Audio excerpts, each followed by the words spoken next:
একদম সম্পূর্ণ ফ্রিতে 2026-এর ফুটবল খেলা কিভাবে দেখবেন সেটাই আমি আপনাদেরকে দেখাবো, এবং দেখাবো হচ্ছে প্রিমিয়াম ভাবে, মানে একদম ভিআইপি ভাবে কিভাবে ফুটবল খেলাটা দেখবেন সেটাই আমি দেখাচ্ছি। তো প্রথমেই প্লে স্টোর থেকে টফি অ্যাপসটা হচ্ছে ডাউনলোড করবেন, এরপর এটা ওপেন করবেন। তো আমি এটা ওপেন করলাম। এখন হচ্ছে ফিফা ওয়ার্ল্ড কাপ মানে ফিফা 2026-এর ফুটবল খেলা দেখার জন্য এই যে ফিফা 2026 লেখা আছে এখানের উপরে একটা ক্লিক দিবেন। তো এখানে ক্লিক দেওয়ার পরে এখানে দেখা যাচ্ছে যে ওয়াচ টিভি, তো ওয়াচ টিভির এখানে একটা ক্লিক দিবেন। ক্লিক দেওয়ার পরে এখানে হচ্ছে ফোন নাম্বারটা দিবেন যেটা আপনারা সবসময় ইউজ করেন বা যেটা আপনার সিমের মোবাইলের ভিতরে আছে, 018045431। তো এখানে আমি ফোন নাম্বারটা দিয়ে দিলাম। এখন হচ্ছে কন্টিনিউ বাটনে একটা ক্লিক করে দিব।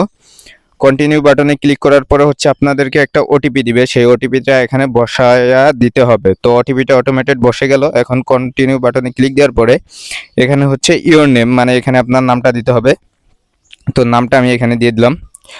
নাম দিয়ে দেওয়ার পরে গেট স্টার্ট এখানে একটা ক্লিক দিবেন। ক্লিক দেওয়ার পরে হচ্ছে এখানে হচ্ছে ফিফা ওয়ার্ল্ড কাপ, এই যে পুরো বিশ্বকাপ ফুটবল, এখানে হচ্ছে একটা ক্লিক দিবেন, এই যে 99 টাকা, এটার উপর একটা ক্লিক দেওয়ার পরে এখানে দেখা যাচ্ছে যে চুজ ইওর প্ল্যান। তো এটার উপরে আবার ক্লিক করে দিবেন যে বিশ্বকাপের সব ম্যাচ, এখানে ক্লিক দেওয়ার পরে এখান থেকে হচ্ছে বিকাশ, নগদ, কার্ড পেমেন্ট এবং pay with mobile balance. Mobile balance মানে মোবাইলে রিচার্জ করে সেখান থেকে এখানে ক্লিক করলেও কিন্তু ব্যালেন্সটা কেটে নিয়ে দেখা যাবে। এরপর হচ্ছে এখানে বিকাশ, তো বিকাশ দিয়েও আপনারা পেমেন্ট করতে পারবেন। তো ফ্রিতে কিভাবে খেলাটা দেখবেন, এটা আমি বলতেছি আগে, এটা বিকাশ দিয়ে পেমেন্ট করার সময় আমি বলতেছি। তো এখন হচ্ছে বিকাশ অথবা নগদ এখানে একটা ক্লিক করে দেবেন। তো আমি এখন বিকাশের উপর একটা ক্লিক করলাম। ক্লিক করার পরে কিছুক্ষণ লোড নেবে। লোড নেওয়ার পরে এখানে হচ্ছে বিকাশ অ্যাকাউন্ট নাম্বার, এখানে হচ্ছে বিকাশের অ্যাকাউন্ট নাম্বার দিয়ে দিতে হবে।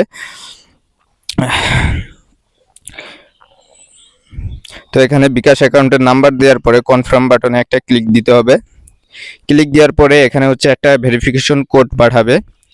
তো ভেরিফিকেশন কোডটা এখানে হচ্ছে আপনারা টাইপ করে দিবেন। টাইপ করে দেওয়ার পরে হচ্ছে পিন নাম্বারটা দিয়ে দিলে কিন্তু এখান থেকে অটোমেটিক 99 টাকা কেটে নিবে। তো এখন হচ্ছে আপনারা ফ্রিতে কিভাবে ফুটবল বিশ্বকাপ দেখবেন সেটা হচ্ছে টি স্পোর্টস লিখে সার্চ করবেন হচ্ছে ইউটিউবে, তাহলে সেখান থেকে ফ্রিতে দেখতে পারবেন।